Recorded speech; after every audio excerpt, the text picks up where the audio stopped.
Marine Le Pen, jugée à Lyon pour ses propos sur les prières de rue, réaction à l'annonce de son renvoi en correctionnel. Le salon de l'automobile est de retour, il ouvrira demain à Eurexpo, visite en coulisses. Enfin, on finira par un tour de manège, un manège historique, celui du parc de la Tête d'Or qui fête ses 120 ans. Marine Le Pen jugée à Lyon, la présidente du Front National comparaîtra le 20 octobre prochain en correctionnel pour ses propos sur les prières de rue tenues lors d'une réunion publique à Lyon en décembre 2010. Un certain nombre de personnes viennent pour accaparer les territoires. Je suis désolé, mais pour ceux qui aiment beaucoup parler de la Seconde Guerre mondiale, s'il s'agit de parler d'occupation, on pourrait en parler. Ce jugement fait suite à un dépôt de plainte par le MRAP, le mouvement contre le racisme et pour l'amitié entre les peuples, pour incitation à la haine raciale. On ne pouvait pas laisser passer cet amalgame scandaleux entre une armée d'occupation qui a fait des millions de morts et quelques fidèles qui prient pacifiquement dans la rue. C'est un délit et cette déclaration doit être sanctionnée. Contacté aujourd'hui, Christophe Boudot, secrétaire départemental du Front National, a réagi. Je crois qu'on veut faire une affaire qui n'en est pas une.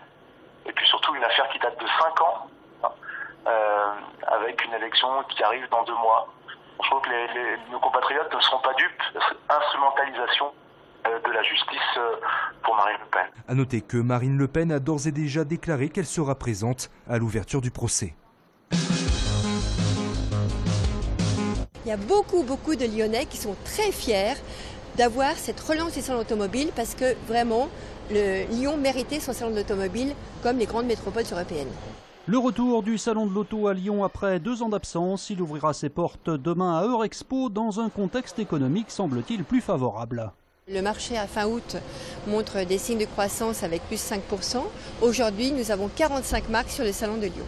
On a eu un passage un petit peu à vide il y a 2-3 ans, mais aujourd'hui voilà, on retrouve du monde dans nos showrooms, on a de plus en plus de demandes et bien sûr de plus en plus de ventes. Voilà, on a vraiment acquis une bonne confiance avec nos clients et on sent aujourd'hui un bel engouement pour les voitures et ça repart vraiment, le marché était vraiment à la hausse en ce moment.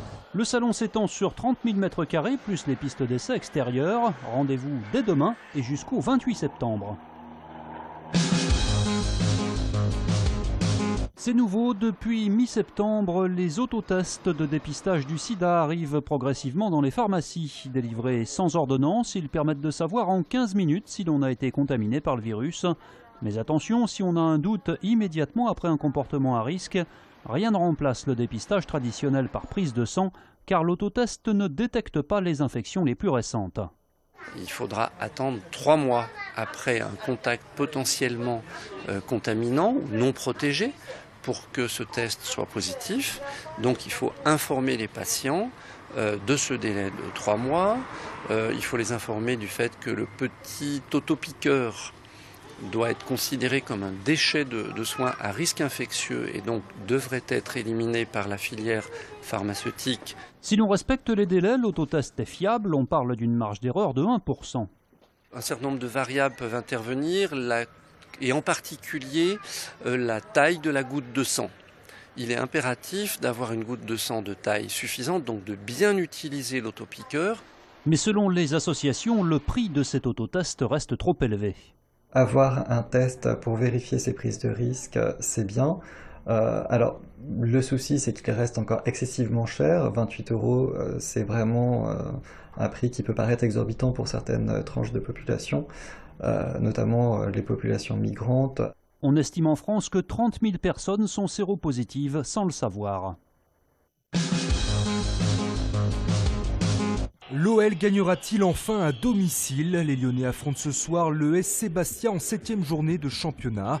Une affiche modeste qui est cependant capitale puisque les hommes d'Hubert Fournier restent sur un bilan mitigé à Gerland avec 2 matchs nuls et 1 défaite.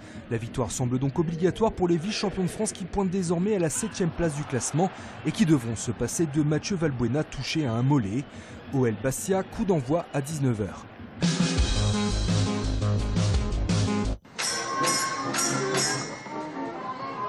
Il fête ses 120 ans et il a toujours autant de succès avec les enfants. Le carrousel du parc de la Tête d'Or, c'est presque un objet d'art. C'est un carrousel qui a été fabriqué en 1895 par les établissements Bailleul à Angers. Bailleul qu'on se nommait le maître des manèges. C'était le fabricant qui construisait les plus beaux manèges en fait. Et donc ce manège a été construit en 1895. Il a été arrêté pendant la Première Guerre mondiale, puisque pendant la guerre, les fêtes foraines ne pouvaient pas avoir lieu. Il a repris du service après la Première Guerre mondiale et il a été arrêté de nouveau pour la Seconde Guerre mondiale. Redécouvert à l'état d'épave en 1982, il est alors restauré par le père de l'actuel propriétaire. Il y a eu 4 ans de restauration sur ce manège, avec des passionnés d'art forain, que ce soit la famille Hugo, qui était des peintres lyonnais. Monsieur Hugo était premier prix de Rome, et Monsieur Chazalet, qui était un sculpteur sur bois, meilleur ouvrier de France. Bien sûr, sur ce carrousel, pas de navette spatiale ni de voiture de Batman. Les sujets sont principalement des animaux sur un manège à remonter le temps.